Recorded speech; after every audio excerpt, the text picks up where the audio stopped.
Good to see you here tonight. I received word this week. Someone called me on Monday and said they had listened to the Wednesday night study online. The reason they had listened to it, they were not able to be here. The reason they had listened to it is because someone had told them that it was very confusing. And said, John is usually pretty clear, but he just talked in circles that night. And, I've been known to do that from time to time. I will do that. And I'm going to do a little bit more of that tonight. But I think the person who listened to it online said it sounded fine to me. So here's the moral of that story. If it's confusing in person, go listen to it online, and maybe that will clear it up. I don't know. Seriously, we are talking about some issues that are not real clear to logical thinking, and there's a good reason for that, and we'll talk about that a little bit more tonight. But we're talking about freedom of choice of man. As we kind of finish up the section of our study on man and sin that has to do with man, we're dealing with this issue of freedom of choice. And I'm not wanting to deal with it as much as it relates to salvation, because when we finish this entire study on man and sin, we'll get into a study of what the Bible teaches about salvation, and we'll deal more with topics like predestination as it affects salvation, election, calling, and so forth. So we'll deal with all that then. So that's not really the purview of this study, but this study basically is related to just the overall flow of human history and our lives and human activity. And that's really what we're talking about. The question that we began to deal with last week was, is man free to make choices in life? And how is that affected by what the Bible teaches about predestination? Which again, predestination is a much broader concept than salvation. Predestination has to do with all of human history and how much of that God controls. Okay, that's the concept of predestination. And then a lot of people just don't want to talk about predestination because they think it just means 5-point Calvinism, that God only saves the elect and Christ did not die for anybody else. And so, by the way, God does save only the elect, but Christ died for all men. So we'll get to that when we get to the doctrine of salvation. But predestination is much broader than that, and it's a good biblical concept. The word's used often in the Bible, and so there's nothing wrong with talking about predestination. Some people don't even like that word. Well, it's a good Bible word. We just need to understand what it means. So we're talking about human freedom and what effect does predestination have on that, and also what effect does our bondage to sin have on our freedom of choice. Those two concepts. So last week what we did is we dealt with some basic views of human freedom. Tonight we're going to deal with some basic views of predestination. Let me just summarize for you what we talked about last week, and maybe I should turn in circles again as I talk about this. Basic views of human freedom. We talked last week about one view is determinism, which basically says actions and decisions are totally determined by outside sources.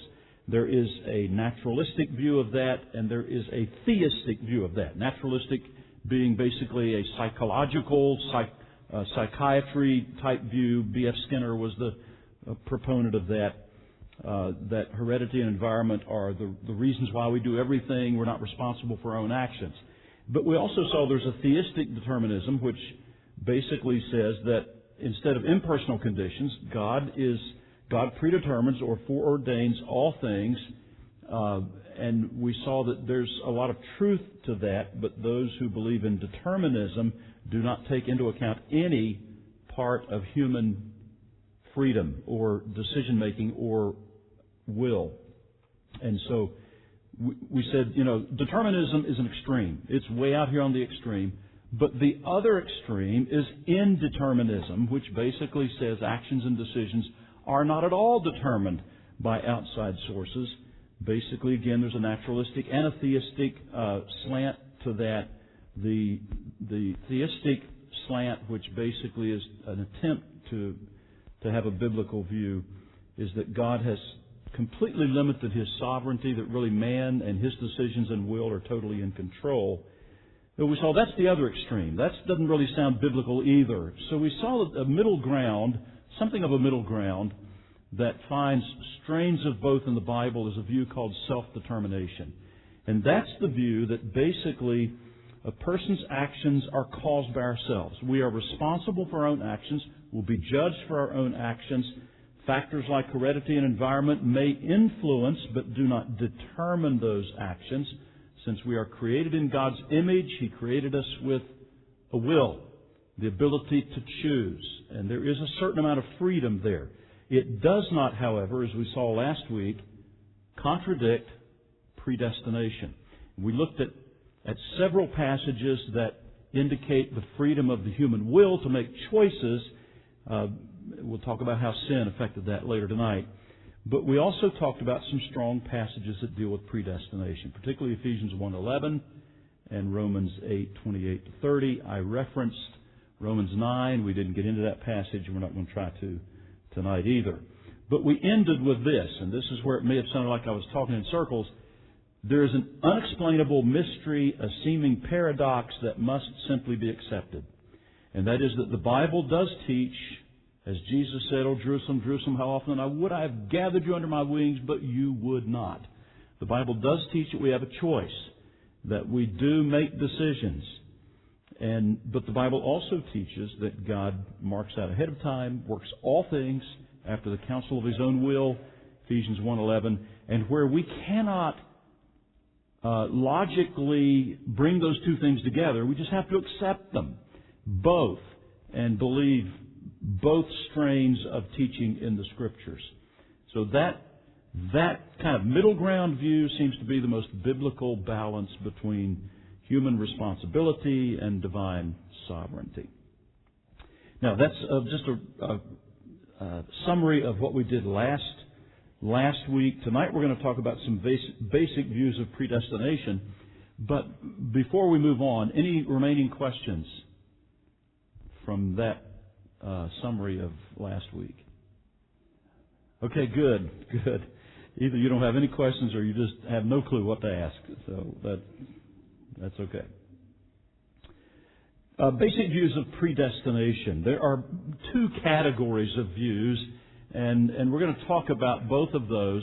And then if you'll just kind of allow me to talk through them and explain them, then at the end of the explanation, and I will give you opportunity to ask questions if you want to, but at the end of this explanation, what I would like to do is talk through a biblical story that I think illustrates the beautiful balance and the commingling of what I think is a balanced biblical view. And the story itself occurred to me as I was studying this today, that this story may really help us to understand what we're trying to get across tonight. Okay, so maybe the story will kind of piece it together in our minds. Two basic positions on the idea of predestination or sovereignty of God. One is called, as you see in your notes, specific sovereignty. That's what theologians call it. The common term for it is Calvinism. Now, don't be afraid of that term. Calvinism, some people use in a general way to refer to only one particular kind of Calvinism. Some people think of Calvinism as just meaning what is often referred to as five-point Calvinism. I don't have time to go into all the explanation of that. But it is a very strict form that says Christ did not die for all people in any form, any fashion, but only for a certain group, the elect. That is not the only form of Calvinism. Okay, so don't use that word just to key in on that. We're going to look at two different kinds of what's often called Calvinism, a strict form and a moderate form. Now, the strict form of specific sovereignty or of Calvinism is this, and that is God is the ultimate cause of all things. The key word is cause. God is the ultimate cause of all things, including evil. Very strict Calvinists will teach that God is the originator of evil. God is the cause of evil because He is the determining cause of all things. Well, that creates some very difficult moral dilemmas and I think unbiblical views of God. So let me present to you a moderate form of specific sovereignty. And it's this. Again, here's a balance. It's this. God has decreed and determined all things so that all things are certain to occur as they do. Now that's the first part of this piece of a moderate form of specific sovereignty, that God does have a plan, an overall purpose for all of human history, and like Ephesians 1:11 says, He is working all things in accordance with the purpose of His plan, which indicates He has a plan, a purpose, and all things in human history, He is working toward that plan and working out that plan. So this is a very strong view of sovereignty, that God has decreed in His plan, purposed in His plan, and determined all things, so all things are certain to occur as they do. However, this form of moderate Calvinism, if you want to call it that, allows for the possibility of evil and the freedom of human choice to commit evil without God being the cause of that evil. Okay? And here's the way that works. Within God's bigger purpose and plan, He has, as a part of that decree, as a part of that purpose and plan, which Ephesians 1:11 clearly talks about. Let me read it to you again. In Him we were also chosen, having been predestined according to the plan of Him who works out everything in conformity with the purpose of His will. Very strong statement talking about all of those ideas of chosen, predestined, the plan of God, and everything is worked out in conformity with the purpose of His will to accomplish that plan. So that's what we're talking about here. But within that larger plan and purpose of God, which He's moving everything in human history along that purpose and plan, God has allowed for the possibility of evil, because that plan, that decree, includes that humans will have the will to choose. So they can choose evil, sin, if they choose. Or they can choose obedience and righteousness if they choose. So God is not the cause of evil. God does not originate evil. That cannot happen. But God allows or permits evil to allow for true human freedom. Here's the important distinction. This moderate form of specific sovereignty, or moderate Calvinism, basically makes a distinction between the certainty of all things in the purpose and plan of God. This is basically where I would fall, where I believe the Bible, what the Bible teaches, that God is sovereign in the sense that He's in control of all things. And His plan and purpose will be accomplished. Nothing will frustrate that. God will accomplish His plan and purpose. And He's working all things in accordance with the purpose of His plan and His will. However, He is not the cause of all things. So it maintains the certainty of all things without God being the cause of all things. Man does what he desires, so he is free and responsible, but God allows that, so God is not responsible for sin. God doesn't cause evil, but He allows evil. He has built that possibility into His plan, but He's in control of the outcome. Okay? Now we're going to see a Bible story in just a little bit that beautifully illustrates the fact that God has a big plan. And in that purpose and plan, He's working all of human history to accomplish His purpose, His plan. He is sovereign. He is in control. But within that big plan, there's a lot of room for people to make choices. And we are made in the image of God to have the freedom to make those choices. But God has already worked all of that into His plan. And it's all going to work out for His purpose, His glory. We'll see a beautiful story in a few minutes that really illustrates how those two work together. Any questions about that moderate form of specific sovereignty, or a moderate form of what's called Calvinism. Okay? Okay, I know I'm throwing some theological terms out tonight. That's okay. It doesn't hurt to learn a little bit of the language that is used to describe all of these things. The second overall view is called general sovereignty, and it is known more frequently in the theological literature by the name of Arminianism. It was started by a man by the name of James or Jacobus Arminius in Europe in the 1600s. Let me give you an explanation of this general sovereignty. To the extent that God gives people freedom, this view teaches, God does not control earthly affairs. Because man has freedom, God's not in control. He does not control earthly affairs. Now, He may have the ability to accomplish some general purposes like the death of Christ, or the general way that history will end, or the ultimate triumph of good over evil, but God's really not in control of what happens in human history. What this view teaches is that God knows ahead. His omniscience requires that He knows ahead what people will do, what their choices will be, and then He reacts and makes His plan accordingly. Now, do you see the difference?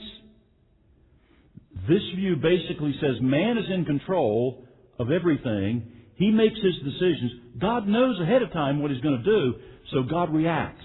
And that's what God's plan is, a reaction to what we do. So that's the way He makes prophecies.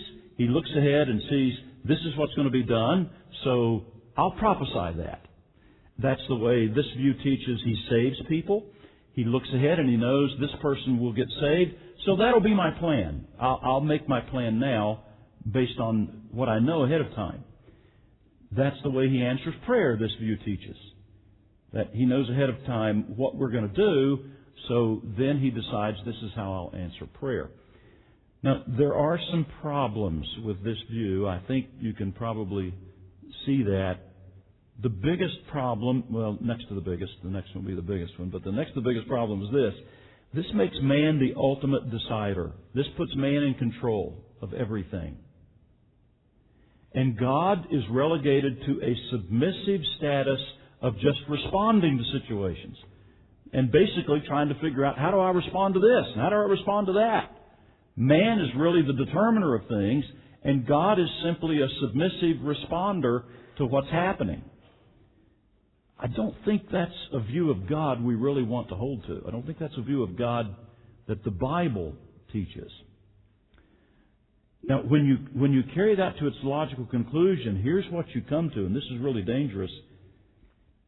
That view basically makes it uncertain that God can actually guarantee anything. Because with everything in human history, there are human choices involved. So if we're in charge of the direction of human history and how it's going to go, then God can't really guarantee anything. God can't guarantee that you'll be saved and you'll be in heaven someday. And Arminianism teaches you cannot know for sure that you're saved. You do not have eternal security.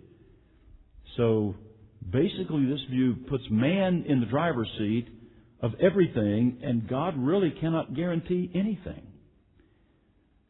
It flies in the face of biblical passages which teach that God is in control of all things. And God does determine everything in human history. Verses like the one I read earlier, we'll put it on the screen now, Ephesians 1:11. In Him we were also chosen, having been predestined, marked out ahead of time. Who determined what would happen ahead of time? Did we? No. According to the plan of Him who works everything in conformity with the purpose of His will. So God's in the driver's seat. God's in control. God is sovereign. He determines what will be done. But within that larger plan of God's control of all of human history, He has worked into that plan human freedom to make decisions. Now let me give you an illustration of that I hope will make this clear. Because I realize we're talking about two things that seem contradictory here. Do I really have the freedom to choose? Or is God determining everything? Well, God is not the cause of everything. He is sovereign over all things, so that all things certainly will happen according to His plan. But within that big plan, there's plenty of freedom for human beings to make decisions and have the freedom to choose. The best, I think, biblical example of that is the book of Esther. So let me just remind you of this story. In the story of the book of Esther, Haman, a wicked, ungodly man, makes some choices. Now, God is not the cause of evil. James 1 tells us that. God cannot be tempted with either evil, neither tempteth He any man. God is not the cause of evil. So God did not cause Haman to make those wicked decisions that he wanted to exterminate the Jewish people.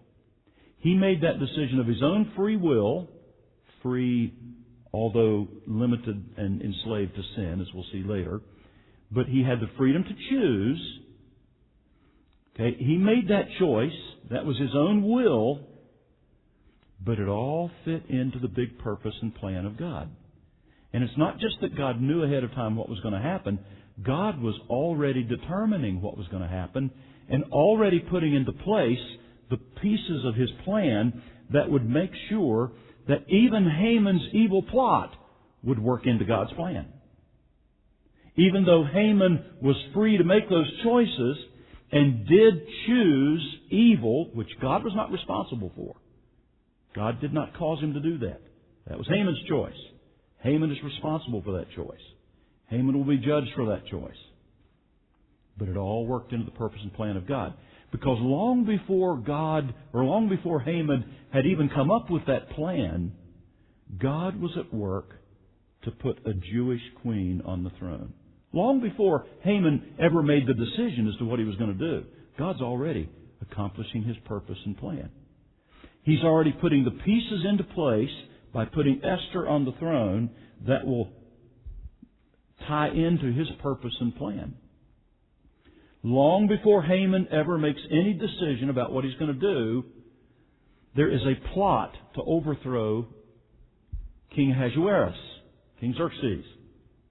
Mordecai, Esther's relative, learns about that plan, alerts the king's security, and the king is saved. That story is recorded in the king's journals. This is long before Haman's ever made any decision or any plans to destroy the Jewish nation. But God's purpose is already at work, you see, because God's purpose is from eternity. He's the one in control of what happens. He is sovereign. He's on the throne, not Haman.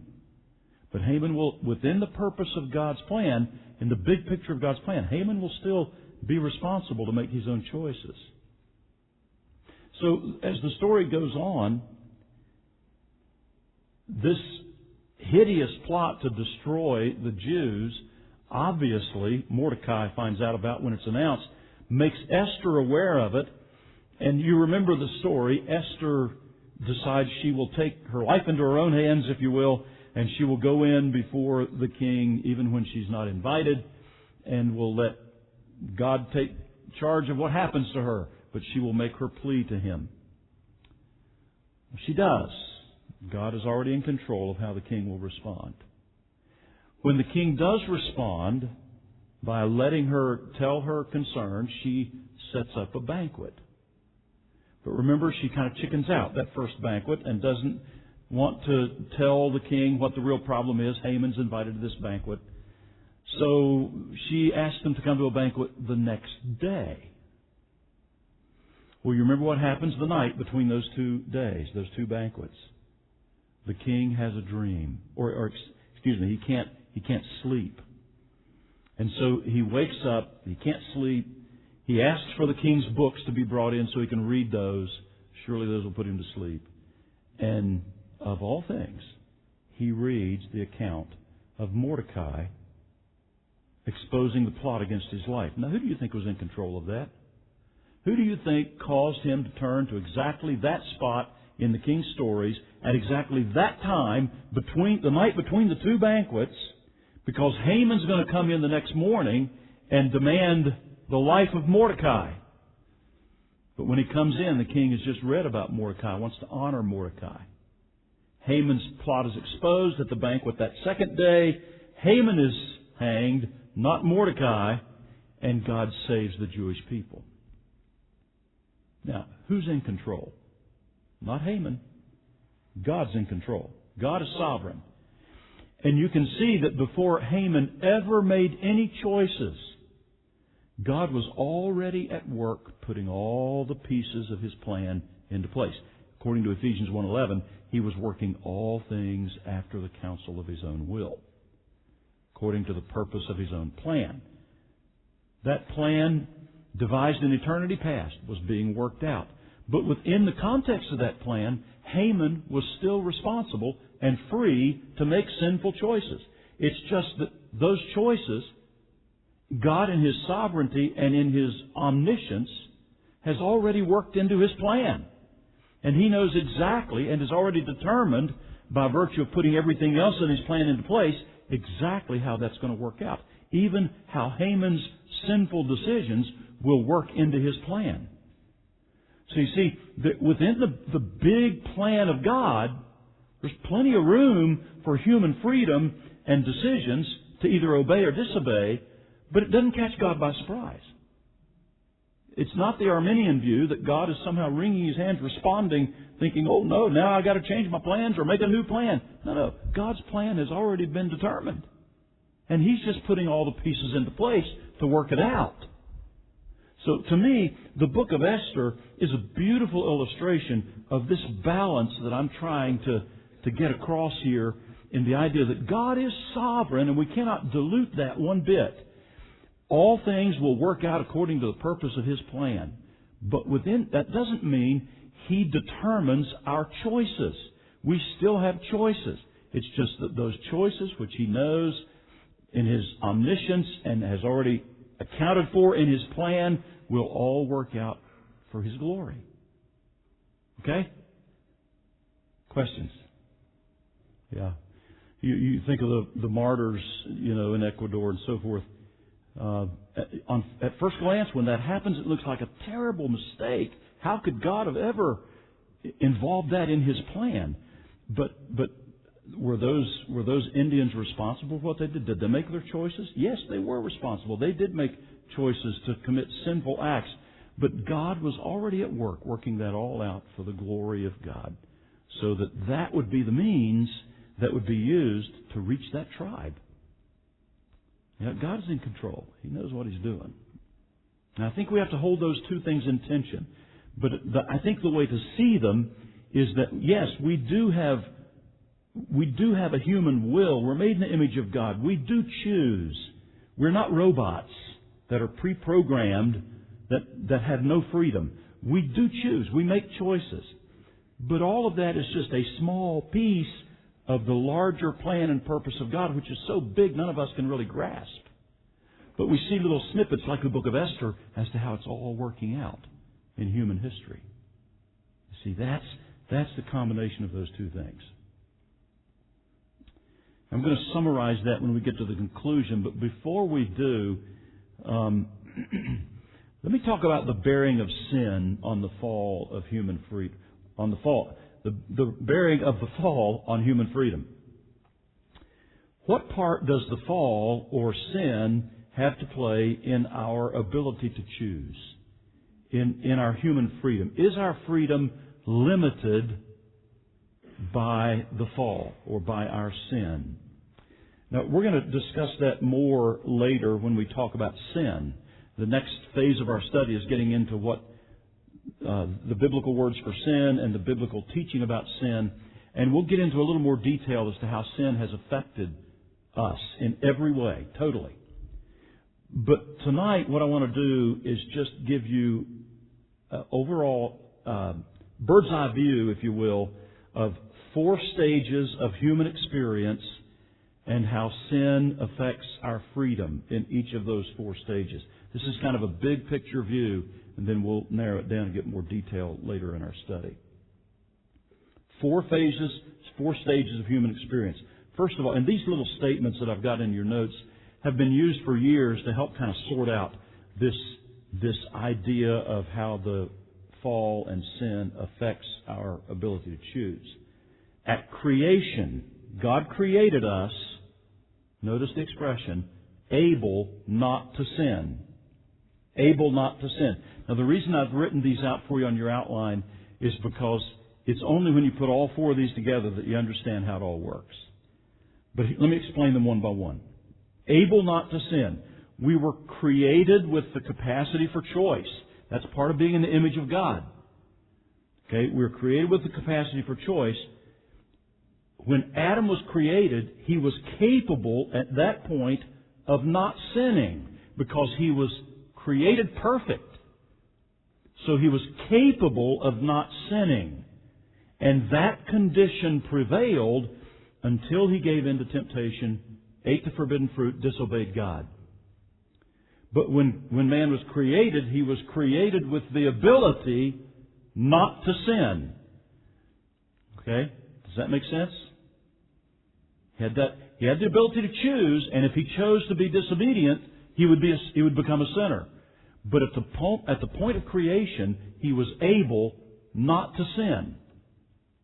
Now here's what happens at the fall. Here's how it changes. At the fall, we are not able to not sin. Or we are not able not to sin. Now here's what I mean by that.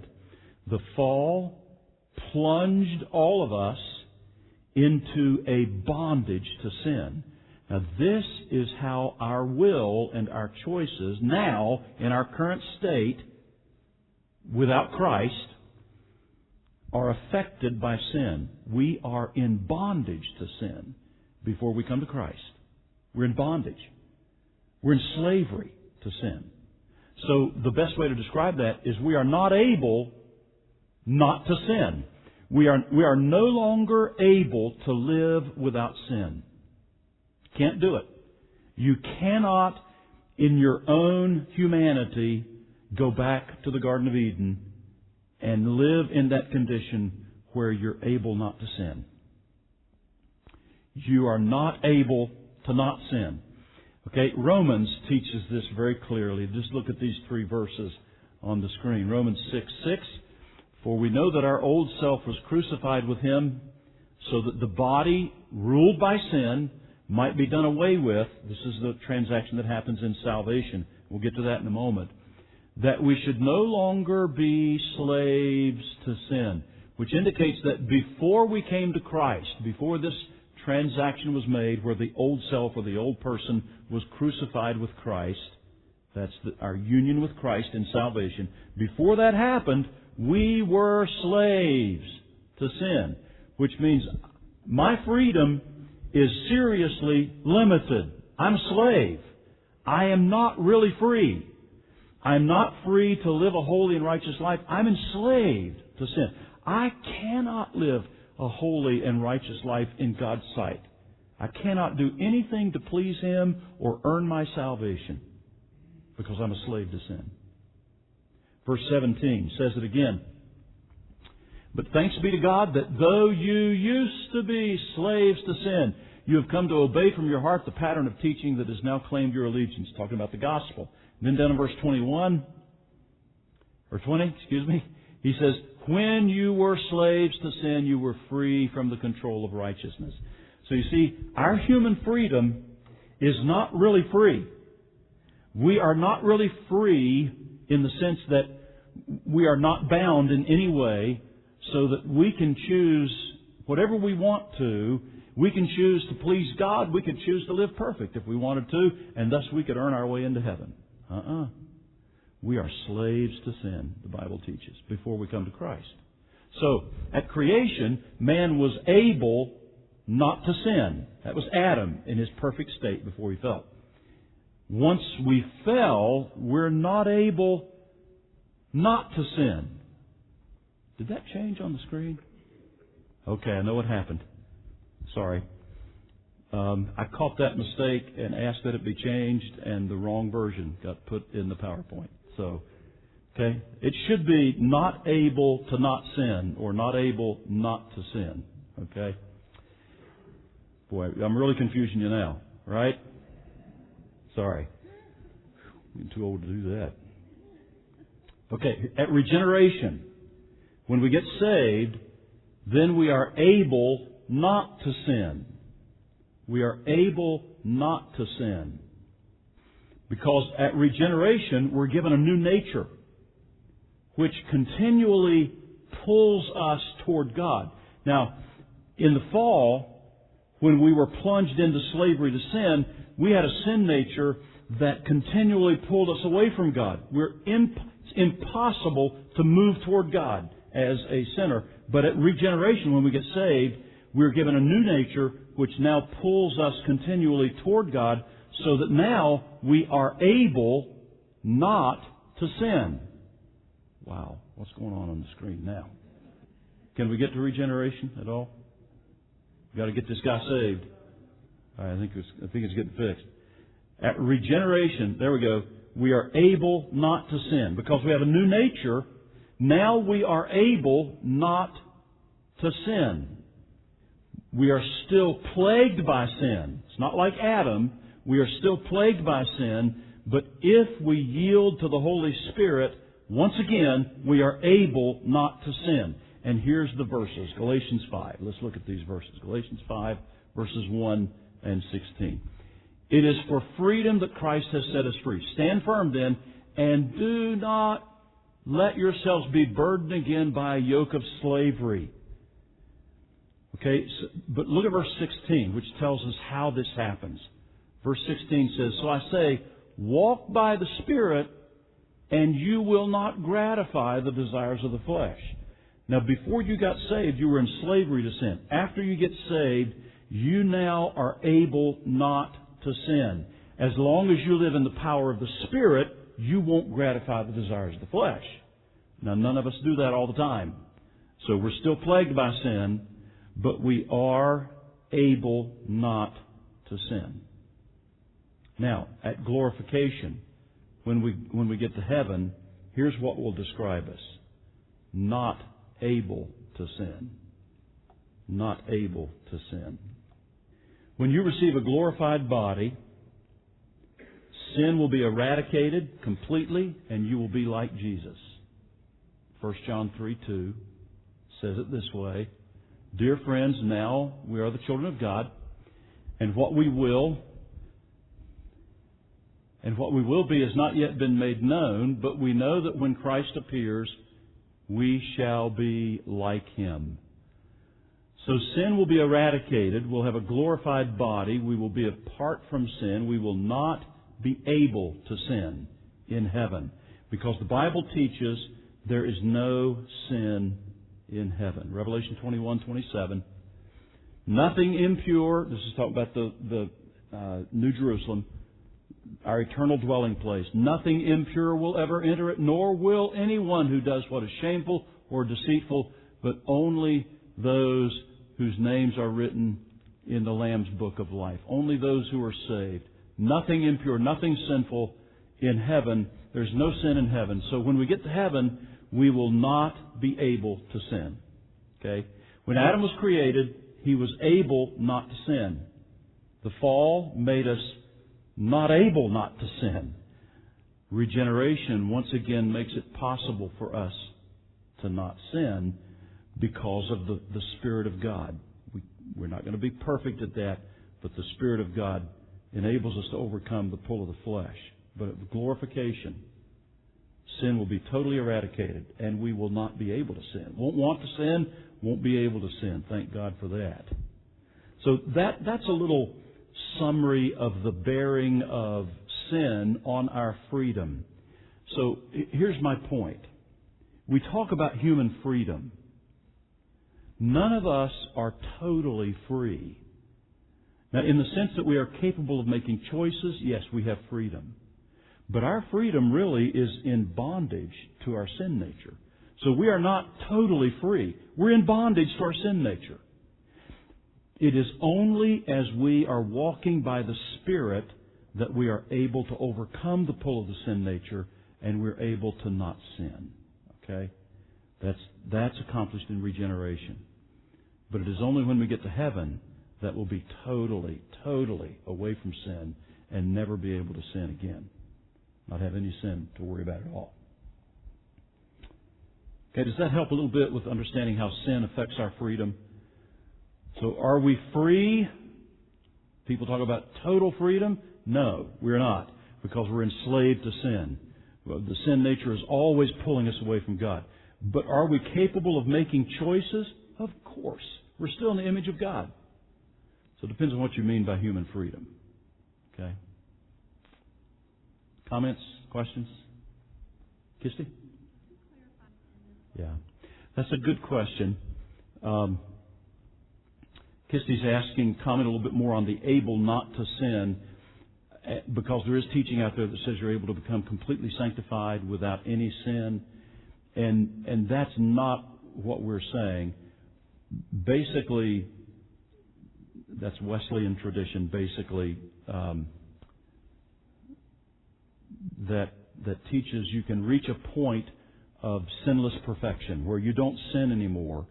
And that's not what we're saying. All we're saying is that as long as we are walking in the Spirit, we're not sinning. Do we always walk in the Spirit? No, nobody does. So we are going to sin. 1 John 1 says, if we say that we are without sin, we deceive ourselves. We call God a liar. Nobody can say, I'm sinless, or I've reached a point in my life where I never sin anymore. But whatever degree of time in your life where you're walking in the power of the Holy Spirit, in that time you're not sinning. Now, the problem is we still have the pull of the old sinful nature, so we don't always walk by the Spirit. We get pulled away from obedience, and we're going to struggle with that till we get to heaven, because it is only at glorification that the sin nature is eradicated and we are sinlessly perfect. That's when that happens. So, yeah, we need to make sure we make that distinction. Thanks for pointing that out, Kisty. Yeah, he's the other enemy that pulls us into sin. And the world system as well. All three of those enemies we will battle with until we get to heaven. So we're not done with sin yet. Okay, I just want to quickly summarize. We only got a minute or two. I want to quickly summarize, give a conclusion on human freedom. If you put together everything we've talked about, I think the best balanced biblical view on human freedom is a combination of self-determination and specific sovereignty. Okay, if you go back to those two views, combination of those two, I think, fits the biblical database and biblical data best. And here's what we're talking about. Self-determination means that we do have the capacity to make choices. We do have human freedom. You have to understand that within the context of being slaves to sin. Okay, so it's not total freedom. But we do have freedom to make choices because we are in the image of God.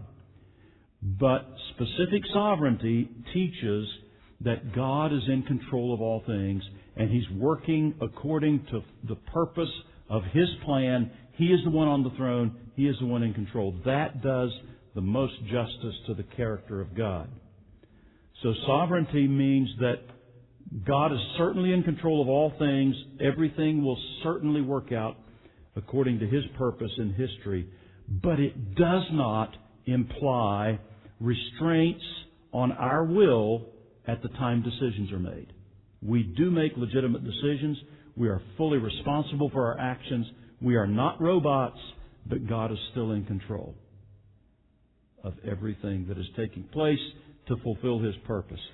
Now that means that there are some mysteries. And here I want to end again with this idea of holding two truths in balance. A full logical reasoning of those two things I just mentioned. Self-determination, but sovereignty of God. In other words, human responsibility, but God's sovereignty. A full logical reasoning of those two things is not possible. And those whose God is logic will have trouble with that. If your God is logic, then you're going to have trouble with that. And you're going to think, I've got to fit these two together. No, you don't. There are some things you just have to hold in tension. I'm going to close with these two verses which remind us of this. First of all, Isaiah 55, verses 8 and 9. For my thoughts are not your thoughts, neither are your ways my ways, declares the Lord. As the heavens are higher than the earth, so are my ways higher than your ways, and my thoughts than your thoughts. You can see what that's saying. We can't understand everything in God's mind. We can't understand all of His purposes. We cannot understand the grandeur of His plan.